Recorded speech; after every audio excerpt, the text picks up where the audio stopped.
So here's our first example of applying upper and lower bounds. If we wanted to find all the roots of this polynomial, the first thing we should do is list out the possible rational roots. So plus or minus 3, plus or minus 1, plus or minus 1/3, plus or minus 1/9. Now that we have the possible rational roots, we should see, okay, I'm going to use Descartes' rule of signs. There's exactly one sign change, so that means that there's exactly one positive real root. So I'm going to try 1. The reason I'm going to try positive 1 is if I find out that it's an upper bound, then I can eliminate 3. And if I find out that it's not an upper bound, then I can eliminate 1/3 and 1/9. So 9, -12, -38, -20, -3. So let's try 1. We get 9, 9, -3, -3, -41, -41, -61, -61, and -64. So, did it work? No, it did not, because we have a non-zero remainder. Is it an upper bound? No, it's not an upper bound. If it were an upper bound, all of these coefficients would have to be positive. So, it didn't work, and also, it's not an upper bound. So, it's relative, so we know that the other root is most likely larger than that. Because we know that there's exactly one positive root, it's probably 1/3, probably 3, but there's also still the possibility that it could be an irrational root. So let's try 3, and if this doesn't work, we'll try the negative roots. So 3 times 9 is 27.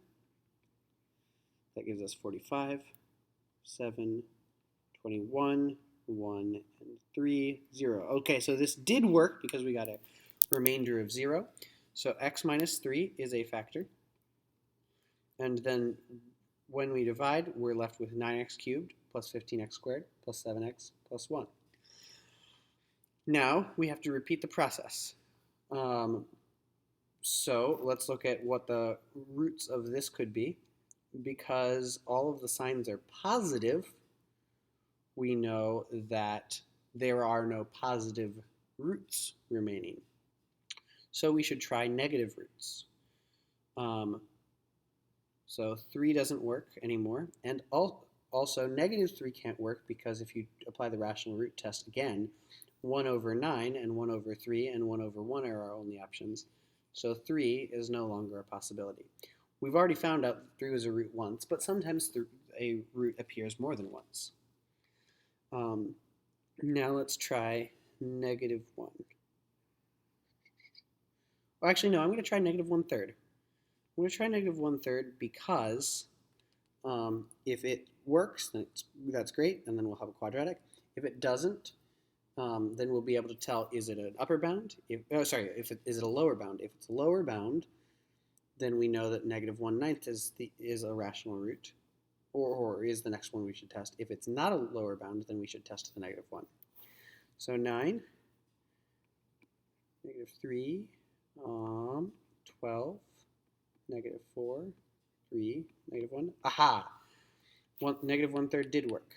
In this particular case, we got it. So x plus 1/3 was a root. And then we're left with 9x squared plus 12x plus 3. And this one we can factor normally. We can say that this is 3 times 3x squared plus 4x plus 1, which is 3x squared plus 3x plus x plus 1. 3 times 3x, x plus 1, plus 1, x plus 1. So we have 3 times 3x plus 1 times x plus 1. And our other factors, I'm copying these down from above, were x plus 1/3 and x minus 3. So what are the roots? Our roots are 3, negative 1/3. This would also be a negative 1/3 as the root, and negative 1. So we have 3 roots, and negative 1/3 is a root with multiplicity 2.